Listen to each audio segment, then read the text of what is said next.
States is one of the very, very few places that Fahrenheit increases. The rest of the world looks at Celsius. So if you live in a part of the world where you use Celsius, this video might already be second nature to you. But if you've never heard of Celsius or Kelvin, you're going to have to put a little bit more work into this. The big three you're going to see: Celsius and Kelvin and Fahrenheit. Celsius is abbreviated as degrees Celsius. Kelvin is abbreviated as K. There are no degrees in Kelvin. Just say Kelvin. Fahrenheit is abbreviated as degrees Fahrenheit. First one up is Celsius. Celsius is based on water. They looked at water and said, when water melts at 0 degrees Celsius, water melts, they pick that up 100 degrees Celsius. The difference in between, they broke up into 100 parts, and that defined the size of the degree. The size of a degree Celsius is very important. It will play a role in the development of the Kelvin scale. So that is. Now, Kelvin is based on absolute zero, and intertwined with the idea of kinetic energy. Kinetic energy is the energy that something has while it's moving, or the energy that something has while it's motion. Now, if you look around, everything that you see around you is made up of stuff. That stuff is actually atoms and molecules and things like that. If you were to zoom in at the atomic and molecular level, you will see that everything, in fact, is vibrating so slightly. That movement means that it has kinetic energy. Okay. If I were to heat the room up, this kinetic energy would increase. Things would start to vibrate so much faster. If I were to decrease the temperature, they start to slow down and vibrate less. According to that idea, there should be a temperature that I increase it all the way to where all motion would stop. We call that temperature absolute zero. That's a temperature at which all motion will stop. Now the temperature absolute zero, we call that 0 Kelvin. Okay? So absolute zero is a concept. The temperature scale Kelvin would be 0 at that temperature. Now, earlier I mentioned the size of 1 degree Celsius. When they developed the Kelvin scale, they decided that 1 Kelvin is the size of 1 degree Celsius. That makes it easy, because when we get on to converting things, we're actually going to see that converting from Kelvin to Celsius and back is very, very straightforward. Not so much with Fahrenheit. Fahrenheit is also defined based on water. However, it's got these seemingly strange values. So 32 degrees Fahrenheit for the melting point and 212 degrees Fahrenheit for the boiling point. There are reasons why these temperatures are what they are, but we're not going to get into that in this video. We're not discussing the history and the development, so to speak, more so the application here of these three temperatures. So let's look at 3 different thermometers, all representing different scales. We have Kelvin on the left, Celsius in the middle, Fahrenheit on the right. We have up top the boiling point and condensation point of water. We have the melting point, freezing point of water here. Below that, all the way down here is absolute zero. Absolute zero is going to be represented by 0 Kelvin, okay, just like we mentioned earlier. Now we do know from the slide the melting point of water, 0 degrees Celsius. The boiling point is 100 degrees Celsius. Okay, let's see what happens next. We do know, you don't, but you do now, that Kelvin is 273 degrees higher than that of Celsius.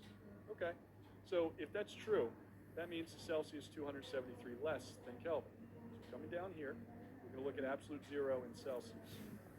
Celsius is 273 less. So that means you have negative 273 because 273 less than zero. So that means a negative value. Coming up here, looking at the melting point of water in Kelvin, we're going to have 273. 273 higher than Celsius. Continuing with the pattern, this should be easy to figure out now. What's 273 plus 100? 373. Okay, these two convert very easily. You can use this formula anytime you want. It's a simple conversion. Celsius is 273 less than Kelvin. Kelvin is 273 higher than that of Celsius. Easy peasy. Now, Fahrenheit is one that doesn't play along too well. This is the one that he's a troublemaker, doesn't follow the rules. According to the slide, we do know that it's 32 degrees Fahrenheit for the melting freezing point. We also know that it's 212 for the boiling point. Okay.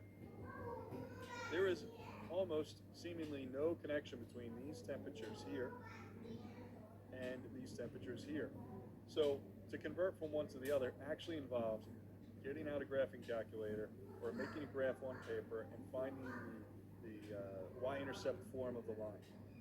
don't worry about that right now. That's not what this video is about. I'm going to give you the formula. The formula is degrees Fahrenheit equals the degrees Celsius times 9 over 5 plus 32. So that means whatever value you have, you plug into this formula and you solve for the one you're missing. So if you have Celsius, you plug it in here, you solve for Fahrenheit. Now, that means if we were to use this formula, we can come down here and find the absolute zero of Fahrenheit. Right there, negative 459 degrees Fahrenheit.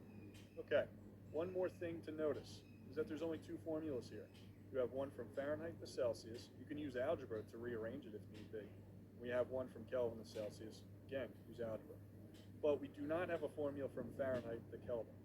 Okay, now my students, I don't ask them to memorize how to do that. There is a formula to go from Fahrenheit to Kelvin, but I don't really necessarily see a point to that. You can memorize it, but that would be on you. You would have to look it up and everything. But for me, I look at it this way.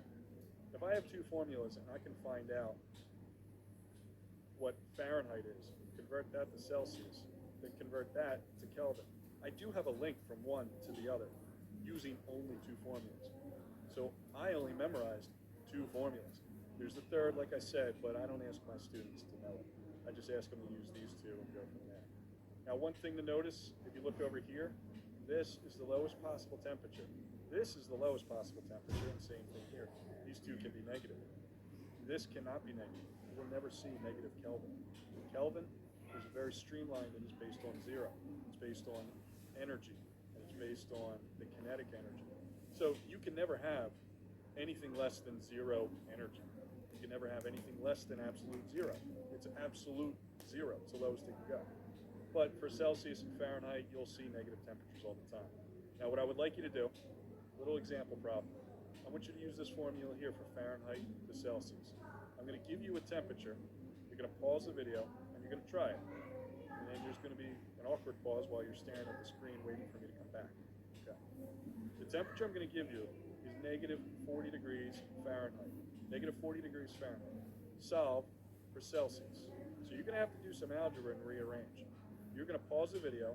I'm going to stop recording for a moment. We're going to come back. Okay, hopefully you actually solved for that. You paused the video and everything. I'm kind of stalling here to give you a chance to click the pause button if you haven't already.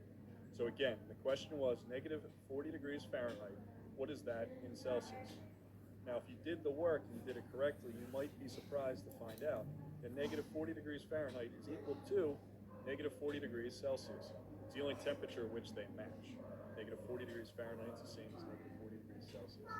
So that could be a question that I like to put on my quizzes and tests to kind of see if my students are going to get tricked by something like that. They might look at that and try and figure out how they get 40 and 40. But it's